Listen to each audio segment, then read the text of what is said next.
ওইখানে জ্যাম পার হয়ে সিপার ভিতরে ঢুকছি, ঢোকার পরে কিছু দূর আসছি, পরে পিছনে সাইকেলের দিকে ধাও ধাও করে আগুন করতে আসছে। ধরার পরে আমি এখানে গাড়ি বামে চাপাইছি, চাপায়া এখানে সার্জেন্ট ছিল, রানিং ডিউটি সার্জেন্ট, আমি ওনার কাছে দৌড় দিচ্ছি, গাড়ি ঠিক করে বের করে গাড়ি এখানে ঢুকায়া ব্রেক হালকা পাড়া দিয়ে আমি আর কাছে দৌড় দিচ্ছি, স্যার আমার গাড়িতে আগুন দেওয়া হয়েছে স্যার। পরে বলতে চাই দাঁড়া আমি দেখতেছি। পরে ওনার বইলে আমি এখানে বাড়তি নামছি, পরে পাবলিক ছিল এখানে, সবাই বাড়তি বইরা পানি আয় না, পরে পানি মারছি গাড়িতে। আমি দেখি নাই স্যার, গাড়িতে কেউ ছিল না, আমি একাই ছিলাম।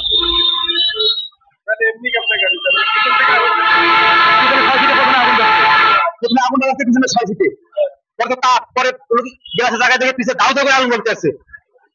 শরীরে তাপের ইসে আমি এই পাশে আমার পুরো তাপ লাগছে।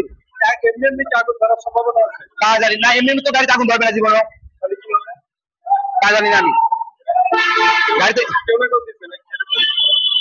আমি দেখিনি, কেউ দেখিনি, কিন্তু গাড়িতে এমনি এমনি আগুন ধরবে না।